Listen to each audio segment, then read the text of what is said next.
This is the Volleyball Coaching Wizards Podcast, covering everything coaching, motivated and inspired by interviews and conversations with some of the world's great volleyball coaches. To learn more about the project, visit volleyballcoachingwizards.com. Now here are your hosts, John Foreman and Mark Lebedew. Welcome to episode 17 of the podcast. We're bringing Tom Tait back in for another discussion. This time the focus is going to be on basically the idea of the benefits of random training over block training, the old traditional just get the reps in. Tom is pretty well suited to be able to comment on this subject. Obviously he was essentially the father of the Penn State Volleyball programs, coached both the men and the women, handed the women off to Russ Rose, held on to the men a little bit longer, but even after he stepped back from coaching at the college level, he stayed involved with coaching education with USA Volleyball and has continued to be a professor of kinesiology at Penn State through the years. So he's pretty well set up to have legitimate and valid opinions on this subject matter. So without further ado, here's Tom, and then you get to listen to Mark and I. Let me just wind back a little bit to what you were talking about in terms of over-drilling, so to speak. Yeah. I think one of the things that some coaches anyway think in terms of when they want to work on the mechanics and they're trying to get their players to execute skills with proper biomechanics, that they feel like they have to do reps and reps and reps and reps. So it becomes very block-oriented rather than random and game-oriented. Where's the balancing line between those two? I would move heavily toward random. You know, and here's a mistake I'm seeing made at very high levels today with some top-level programs. Coaches now are getting very, very good, the top coaches, at designing games where the scoring is set up so that the game itself is moving the players in the direction you want to move them. For example, let's say that your setter is reticent to set back row attacks, and you want them to set more back row attacks. So in a regular scrimmage, you could easily say, look, if you score off of a back row attack, you're going to get 3 points, not just 1. And so immediately your setter begins to think in terms of, I'm going to try to get some back row attacks going here. So that having been said, that's not the end of what needs to happen. Suppose we're doing a scrimmage just like that, and that's all that we've done. But my job as an assistant coach is to work with the hitters and blockers. So while that scrimmage is going on and the scoring system is helping the setter to do what we want the setter to do, my eyes have got to be on that hitter and on that blocker to see the biomechanics and to help them to do a better job still within a random situation. The more we block it and the less random we become, the more we limit what the learning is that's taking place. We might speed up the learning within that blocked time period, but the learning is very, very narrowly focused.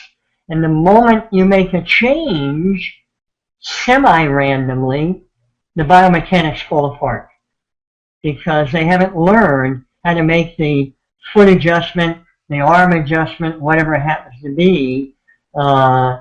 be successful in a more random situation. But if you get them doing things in a more random way, their athleticism begins to do a job for them. I tell players all the time that you've got this little person on your shoulder whispering, sometimes screaming in your ear, that's Sir Isaac Newton, who really knows the laws of physics. And, when he says, do this, do it. Don't do what I as a coach tell you to do. Sir Isaac Newton knows what you biomechanically should do, and you become an athlete through playing the sport and really working at it rather than getting into this marching routine.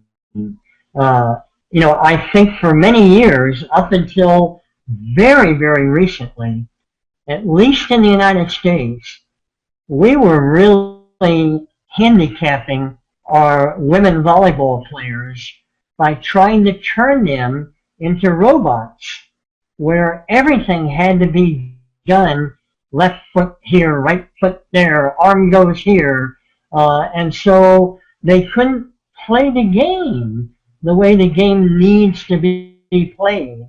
But now, because in part, and I'm really giving a lot of kudos to our national program, at the highest level, we stopped doing that. And we started telling our athletes to be athletes. And we allow them now to be athletes. Yeah, that's a great little clip from Tom Tait there, because I think it touches on some really important parts of skill learning and what a lot of coaches think of as being an either-or situation, that we either practice repetition, we either practice technique, we work on mechanics, by doing repetitions, or we practice as a game, we learn the game, we do 6 against 6, and that the two things are mutually exclusive. And I think the really important point from Tom Tait there is that the things are not mutually exclusive, that they work hand in hand. Yeah, a couple of things occur to me just in terms of how we try to implement this stuff. And obviously the pushback that always comes in, and which led to the question that goes into Tom's response is, well, if we want to get the mechanics right, then the player needs to do reps. And I did hear or read someplace where somebody suggested, and this was a PhD level person, so not just some random coach or anything like that, that if you're going to do some block, and it's okay to do a block at the very, very beginning of the training sequence, but you only want to do, say, 8, maximum 10 reps. You certainly don't want to be going back there and just doing, pass after pass after pass after pass, or hit after hit after hit. You want to go random very, very quickly. Once you've got the movement pattern or whatever you're trying to train, established in the mind of the athlete. Yeah. Now, the question I have, because we just dealt with it this week in training, is how can you implement random training when you're working one-on-one? The coach's challenge. No, that wasn't where I was expecting that you go there. All right. But I think the answer to that is in an article that I read with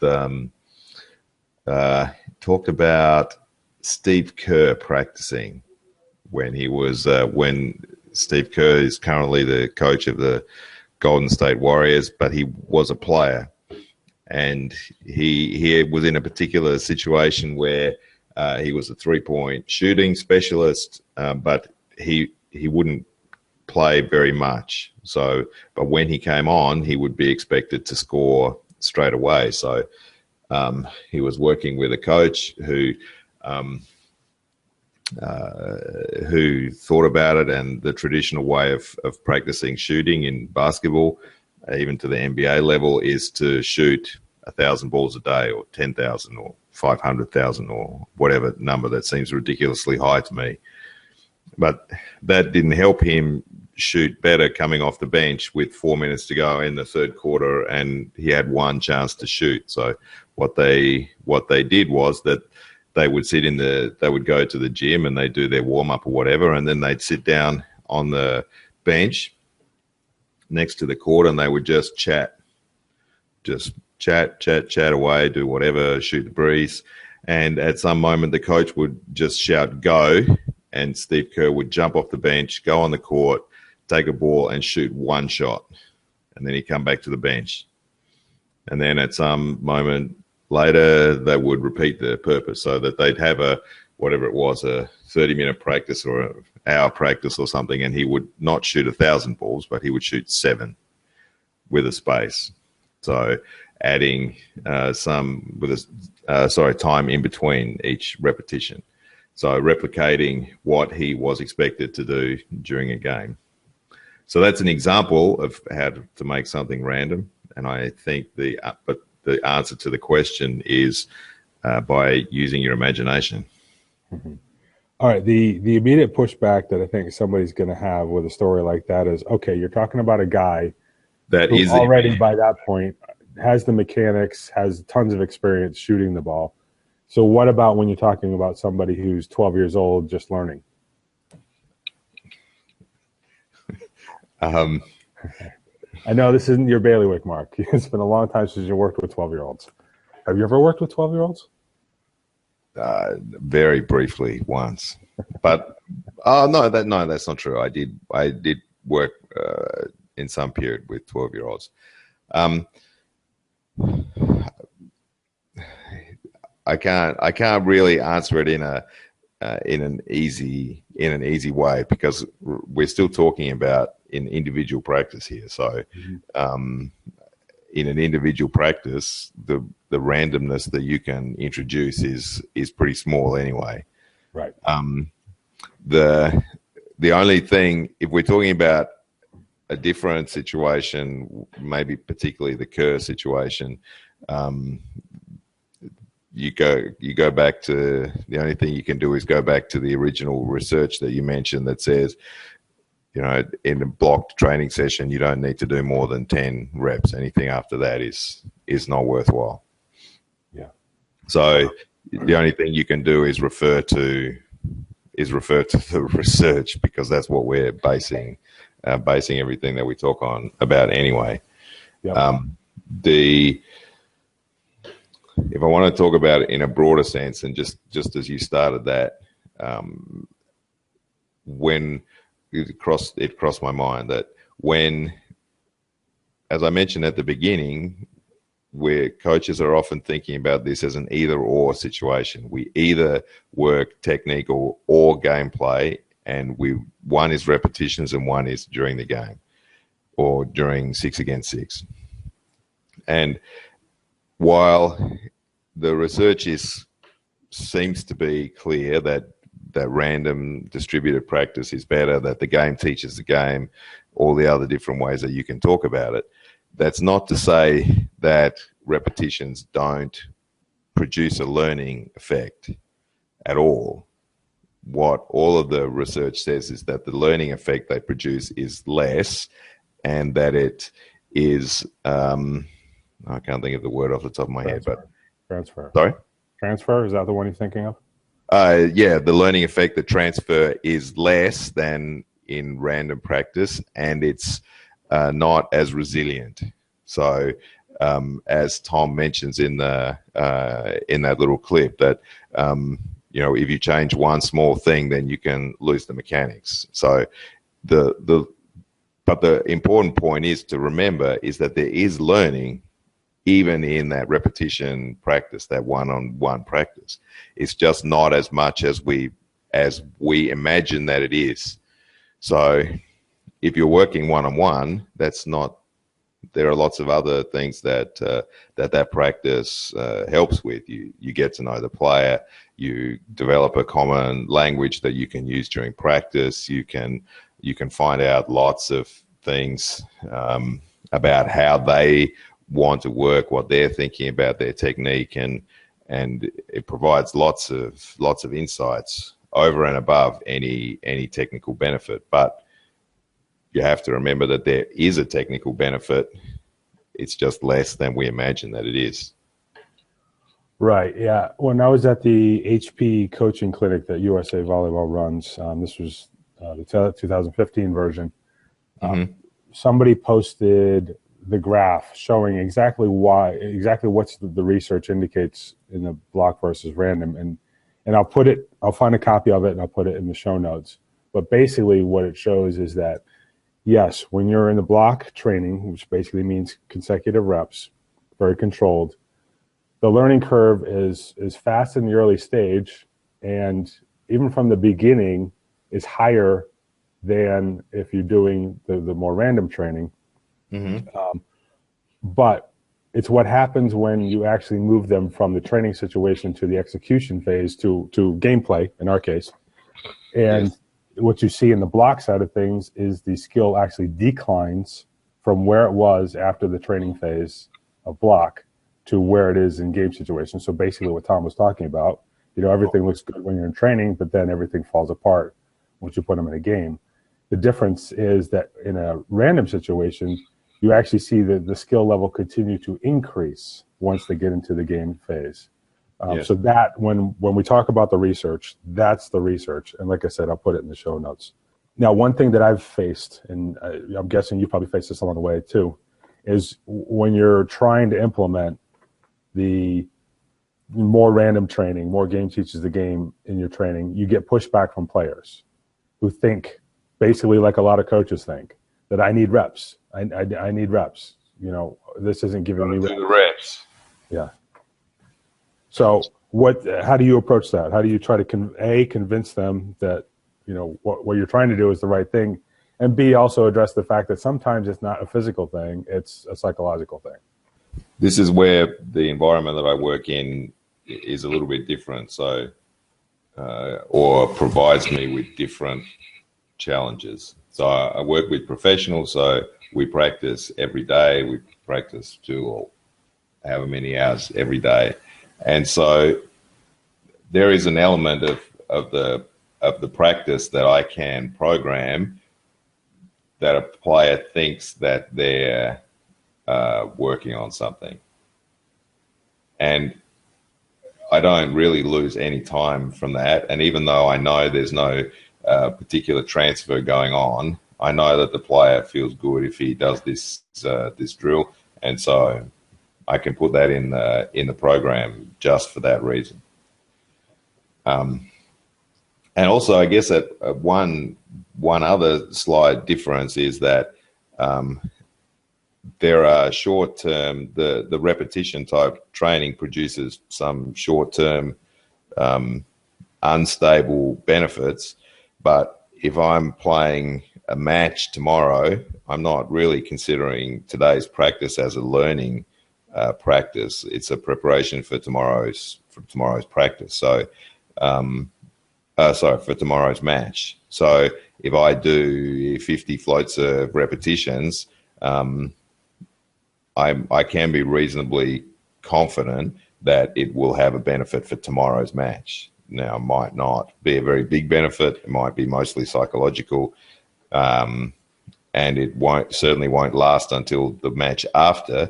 But it's a worthwhile exercise to go through with the players. Right. Yeah, I'm thinking more in terms of, and this came up with me just in this season coaching in Sweden. Sitting down with the players and having a conversation about where things are going and what we're doing in training, and them saying, we need more reps. And, of course, they don't realize that if you actually counted the number of reps that they got during the course of a training, when you do serve receive as part of a game like drill or just a flat out game, if that's what you're doing, that they're getting just as many of those as they would if they were just in a servers versus passers sort of situation. But because it doesn't register for them like that, they think they need more. They need the isolated reps. So I can work on whatever. I can work on my platform angle. I can work on my footwork. So do you let the players just do some of that stuff on their own? It's an ongoing process of education like everything else. So depending on how you want to do things, you can just say, "Nah, we're going to do it my way." Or as I mentioned, you can include, if you have a lot of practice opportunities, you can include drills that players like. Otherwise, you have to educate the players that actually you are getting this number of repetitions and they're of a higher quality and they have a better effect on the game. And then it just becomes a matter of how much you want to, I don't want to say fight with the player, but fight with the player to get your point across. Yeah, I would definitely agree that if you're in a situation where you're only training once or twice a week, then you need to maximize what you're getting out of that training. You can't be wasting time in any way, shape, or form. Yeah, that's a much different situation to mine, for example.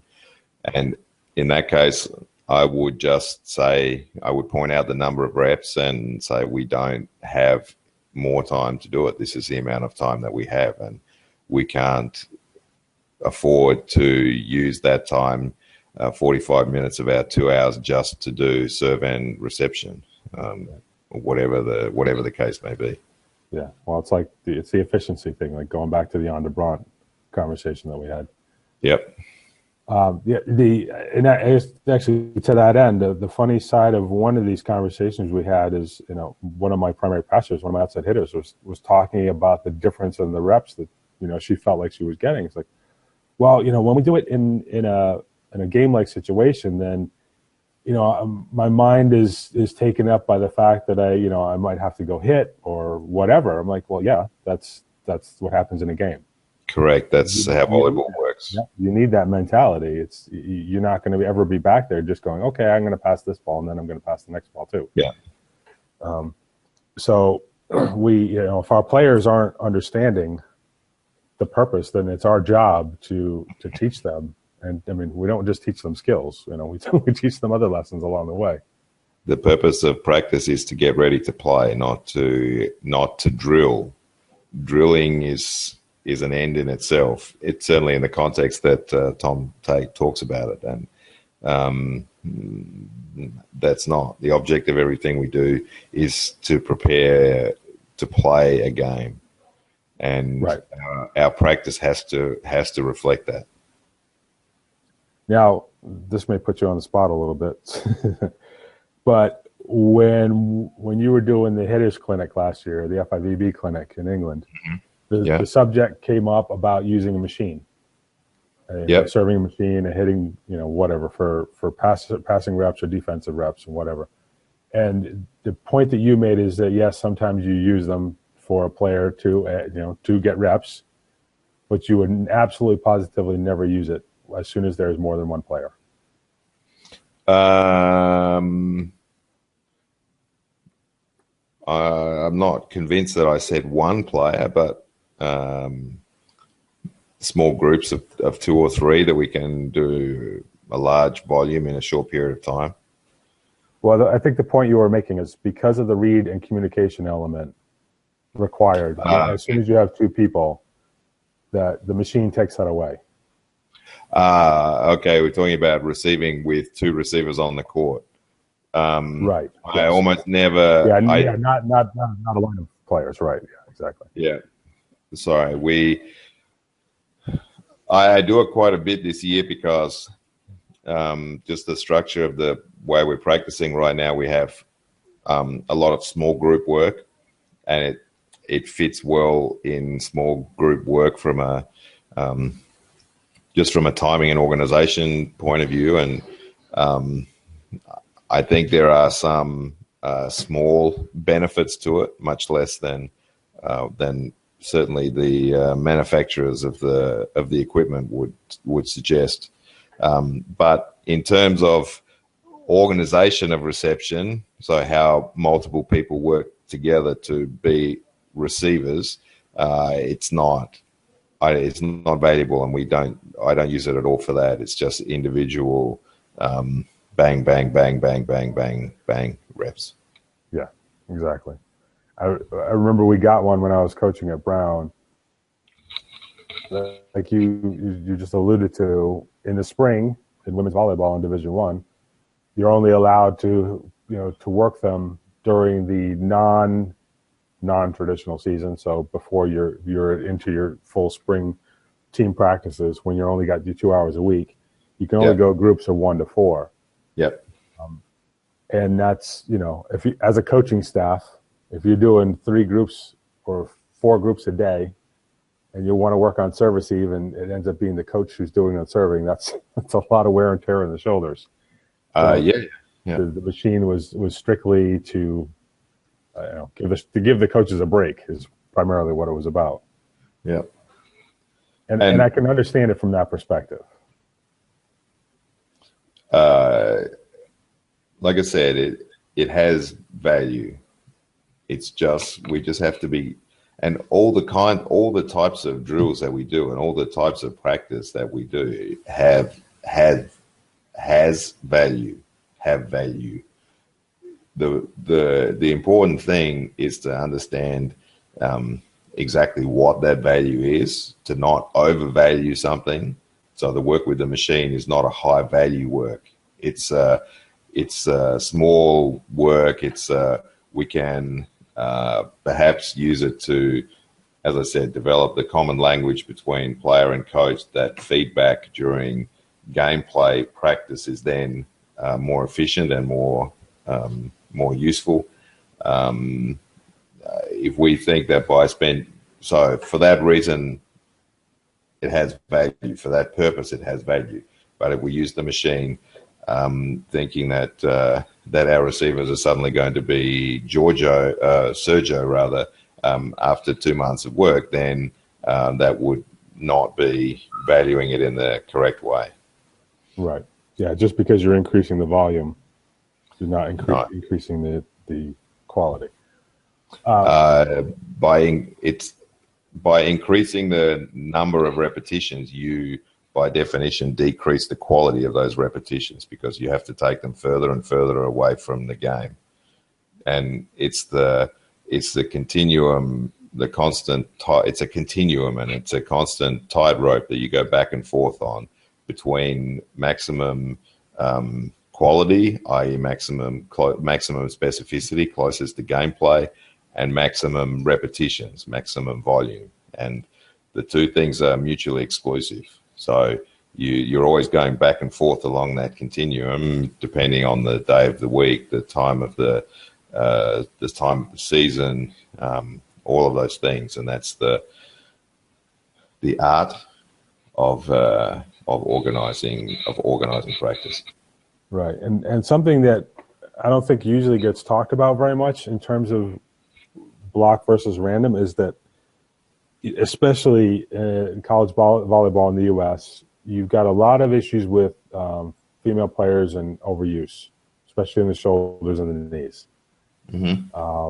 I can't speak to the professional ranks, but I'm sure there's issues there as well. If you're going block and you're just doing the same thing over and over and over again, that's the sort of setup that's prime for developing overuse issues. If you have a player just serve balls and serve balls and serve balls, or hit balls and hit balls and hit balls, then yeah, they're going to grind on their shoulder. Whereas if you put them in a more game-like situation where they have to execute different skills and different combinations, you can take a little bit of the stress off of that.